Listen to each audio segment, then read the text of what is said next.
Now, can we welcome to the stage our second bavard of the evening, Alan Jackson.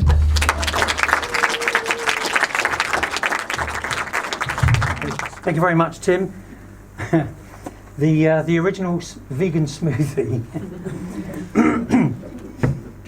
Okay, I've been an aviation enthusiast since I was a little boy of 6, and now in my retirement years I've put together some presentations that celebrate aviation history, particularly in the first half of the 20th century. These talks focus on individual men and women and aircraft that together have made aviation history what it is today. 3 of those stories, or chronicles, are to do with an individual act of heroism by a Spitfire pilot. Now, I don't claim to be a Spitfire expert, but I am a Spitfire enthusiast, and I hope some of that enthusiasm comes across to you today. Also, a bit of a warning for the front row, I get a bit enthusiastic, so I might spit now and again. I wouldn't worry too much about that. Okay. Now, what I want to do just before I get into the actual story is just spend a couple of minutes giving you a bit of background on the Spitfire. I'm not aiming to make you technical experts, just a little bit of interesting background on the Spitfire. First of all, I need to introduce 3 illustrious gentlemen. The first is R.J. Mitchell.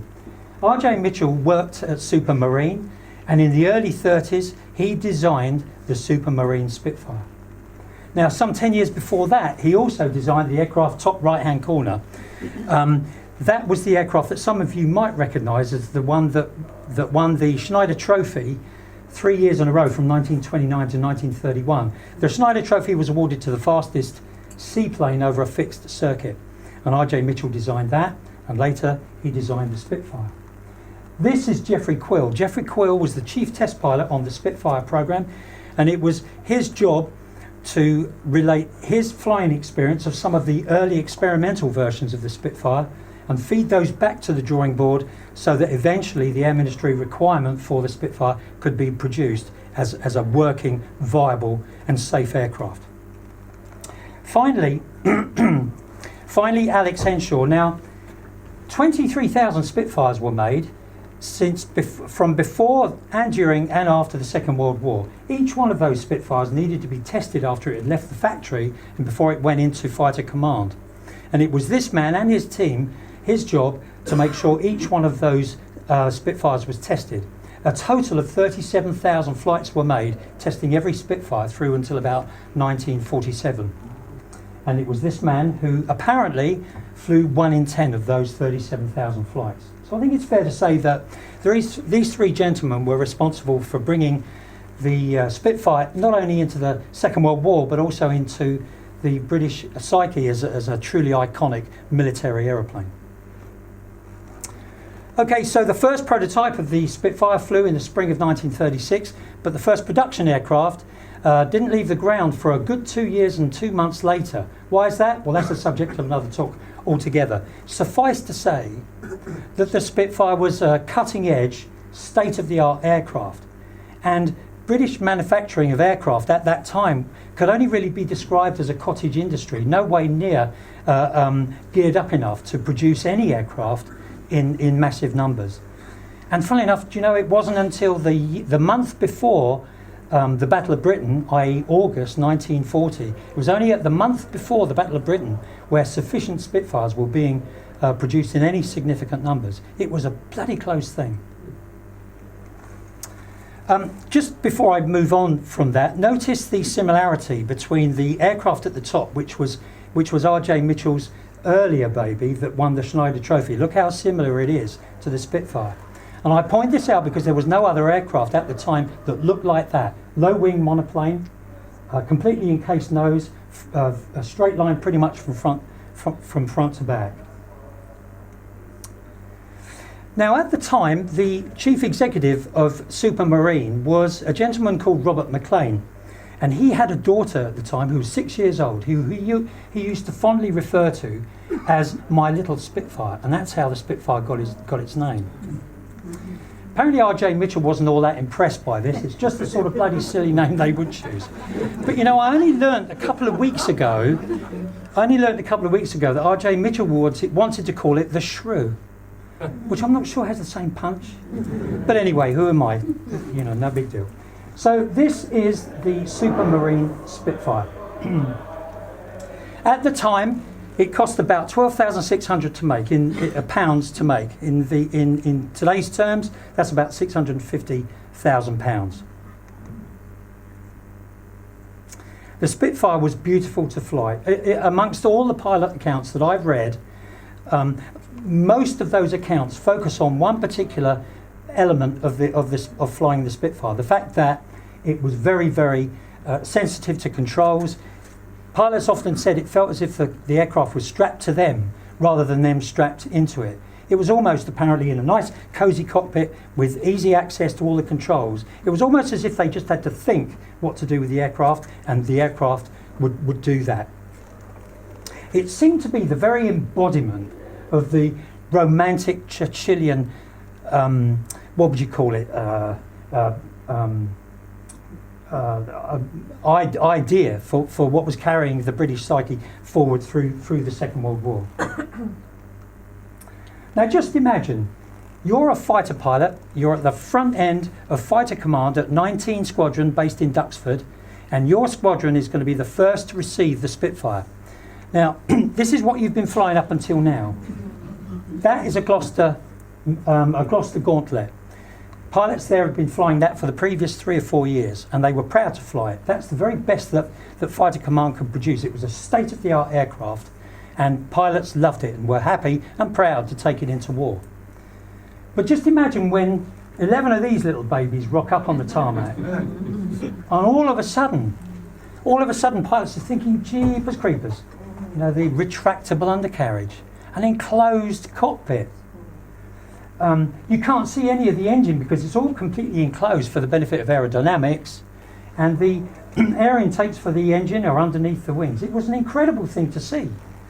And I think in that photograph you can see the step change that happened in British military aviation, from which nothing would ever be the same ever again.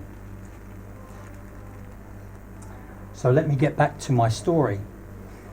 Lost and found, the mystery of the Norwegian Spitfire. Now, one of the reasons that the Spitfire was so successful was its ability to be modified. What do I mean by that? Well, modified for special missions, special sorties. Now, one such special mission was this aircraft here. It's a Spitfire, but it's a photo reconnaissance unit Spitfire. See, here's the thing. What was required from time to time was for an aircraft to go in very, very high over enemy territory and take as many photographs as possible over cities, munitions dumps, manufacturing centres, shipping ports, whatever it is. Take loads of photographs and get the hell back ASAP. These aircraft had to fly very, very high indeed and needed special avionics. Now, a lot of these sorties were required, and so it was that in the late summer of 1940, the Photo Reconnaissance Unit, that I'll refer to as the PRU from this point, came into being. Highly modified for longer range. What does that mean? Well, typical range of a Spitfire was about 350, maybe 425 miles. But these aircraft needed to travel distances anywhere between 1,400 and 2,000 miles. So they had to be modified to take the extra fuel that was required. So what was done to accommodate that extra fuel? Well, for a start, all guns, all cannons removed from the aircraft. The aircraft was unarmed. Also, there was an awful lot of very thick, very heavy armour that sat behind the pilot and like a bathtub around him, really. All of that was removed so that the extra fuel required could be accommodated. There was another reason why extra weight, a lighter weight was required to accommodate two of these bad boys. Now, they are F8 Mark II 20-inch lens photo reconnaissance cameras. And one of these was mounted face down, obviously, just behind the pilot on both left and right of the fuselage. Each one of those weighed probably about the weight of a medium-sized dog, so about 18 kilograms, something like that. So both of these cameras probably weighed half as much as I do. So we got a very modified Spitfire. What is the role? What's the job? What's the mission I'm going to talk to you about that took place tonight? Well, there was a problem, you see, and the problem was this ship here. There are three different photographs of the same ship. That is the German battleship Tirpitz. And the Tirpitz was a problem. it was a problem because it was either disrupting or actually destroying convoys of ammunition or other war material or supplies through the Baltic Sea or through the North Sea to support other countries, notably Czechoslovakia and particularly Soviet Russia. Churchill ordered that this boat be destroyed, well, found and then destroyed as soon as possible, just like the Bismarck had been destroyed some months earlier. So the mission was destroy the Tirpitz, go in very high, and on this particular occasion come in very low, take photographs of the Tirpitz and then get the hell back. That is a painting, a depiction of the actual mission I'm talking about. Now, all pilots within the PRU were extraordinarily gifted aviators. But this particular gentleman, Pilot Officer Alistair Sandy Gunn, who I shall refer to as Sandy, was extraordinarily gifted navigator. He joined the RAF as a pilot officer in 1940 at the age of 20, and he became a flying officer 2 years later when he was called up for this duty. What was the duty? Well, it was thought that the Tirpitz was last seen by British intelligence agents somewhere in northern Norway, round about 50 miles south of Trondheim. But nobody knew exactly where. And we also knew that it was very, very heavily camouflaged.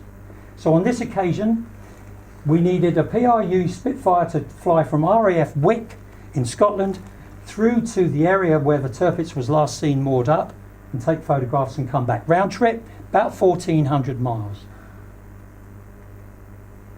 And so it was that Sandy Gunn got up one morning at RAF Wick. The temperature was already minus 3 degrees centigrade, and he and his mechanic walked him to the Spitfire, and he got into the cockpit, was helped to get strapped in, started up the engine, checked all his instruments. In the middle, that's the cockpit, that's his office for the next 4, maybe 5 hours, depending upon how things went.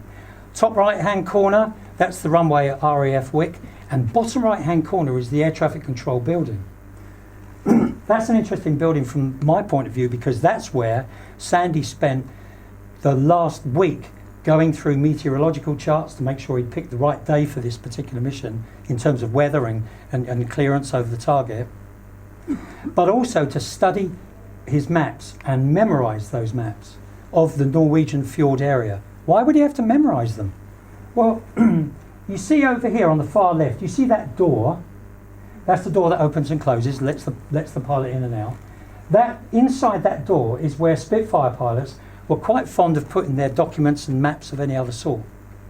But if you were a PRU pilot, you weren't allowed to take documents or maps of any sort at all, in case you were captured by enemy forces and the true nature of your mission would be discovered. So Sandy was flying blind. And don't be thinking there's anything in that cockpit that would help him much at all either. There was nothing in that cockpit then, or in any other aircraft at that time, that would tell Sandy where he'd been, or where he was in the air, or where he was going. He has his basic flying controls, his instruments showing him the state of his craft, and he's got a compass showing him where north is, and he's got a heading indicator, and that's it. I'll come back to the heading indicator just in a minute.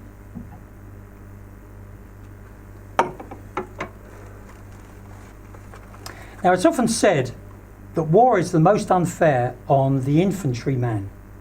But at that time in aviation history, in the air, a new form of combat was emerging, one which offered the pilot the opportunity for instant death as soon as he got into the cockpit. He never knew how that day was going to turn out, and neither did Sandy. Which is probably why he left a letter by his bedside back at his barracks for his loved ones to read in case he didn't return. But he got in his bloody cockpit anyway, and at 7 minutes past 8, off he took for the Norwegian fjords.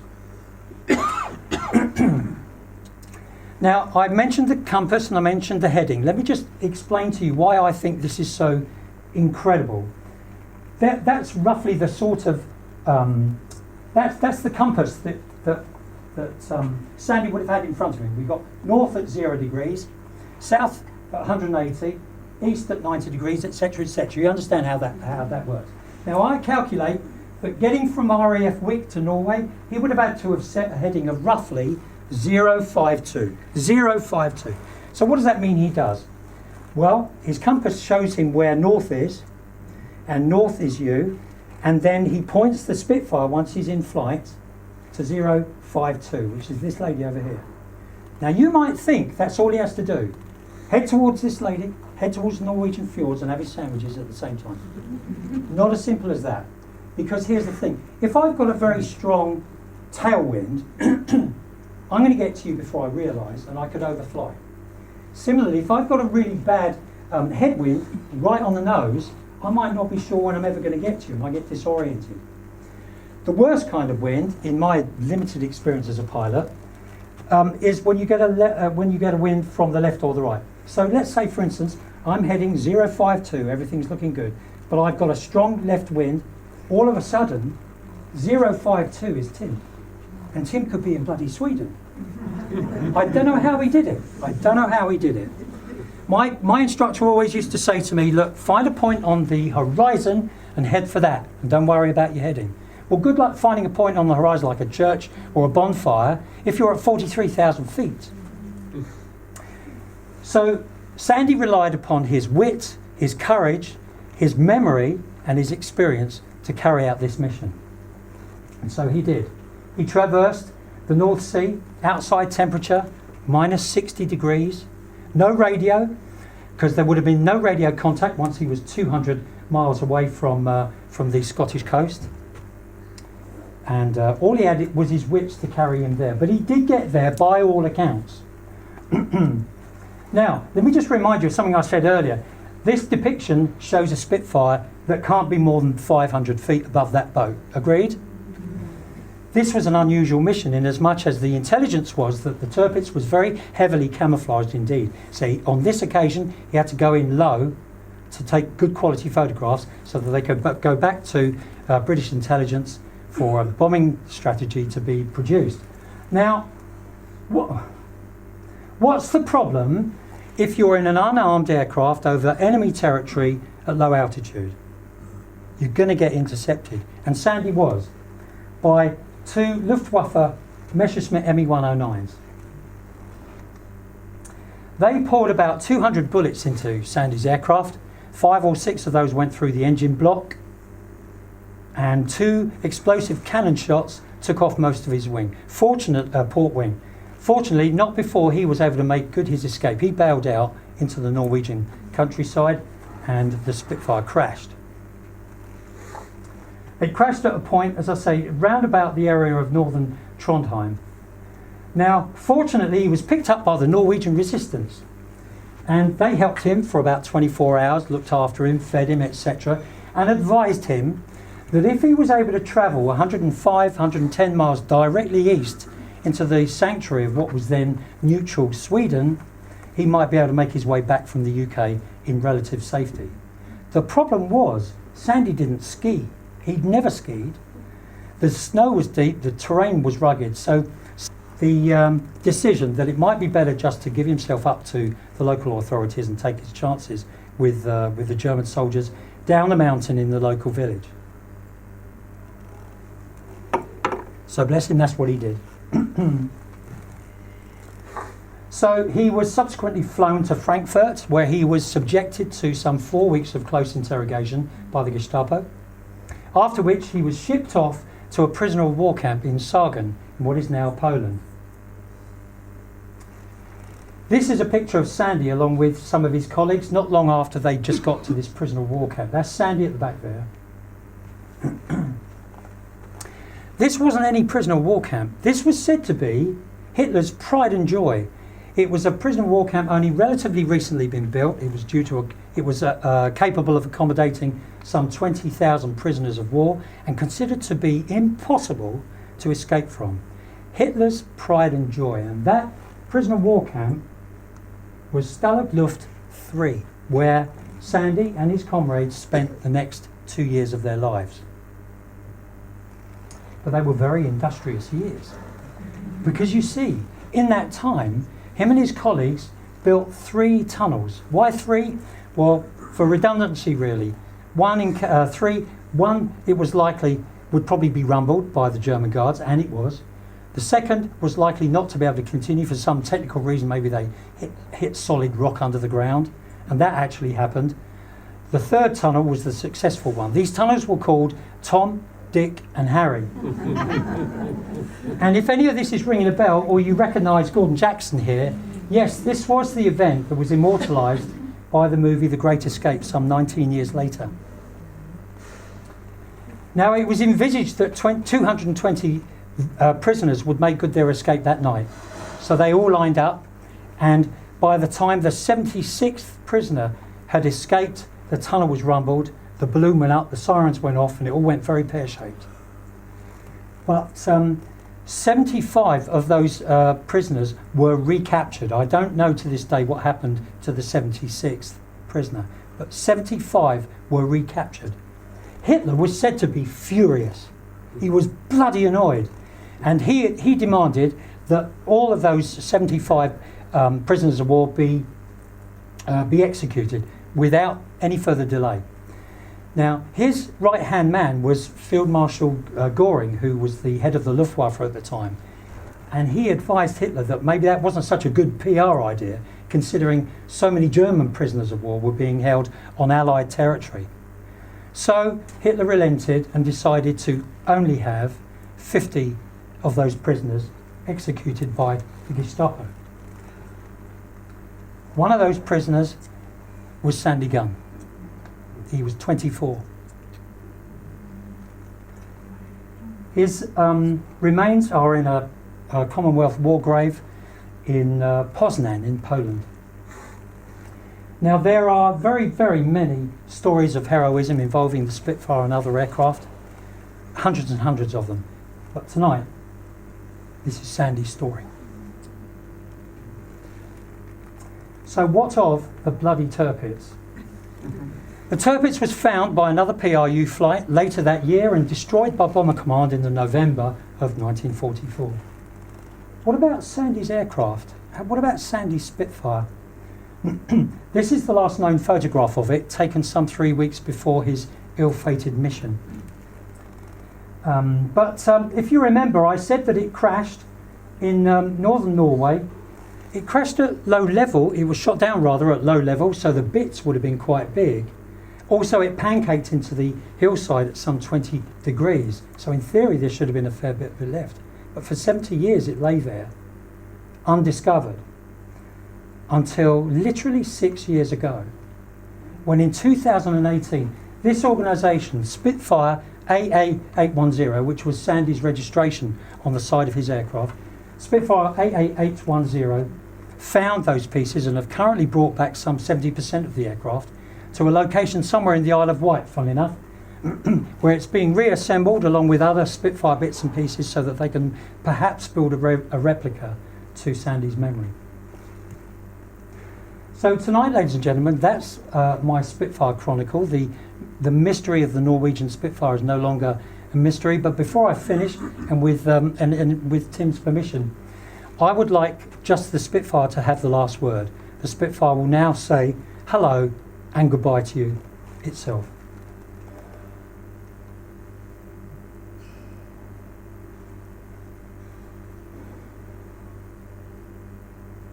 Thank you. Right. It's rolling now. It's rolling. You tell me when to start. Okay. Speaking? Yeah. On the 5th of March 1936, the Spitfire prototype K5054 made its first ever flight in the Supermarine Works at Eastleigh in southern England, heralding the start of a legend that is just as powerful today as it was during those dark years of World War II.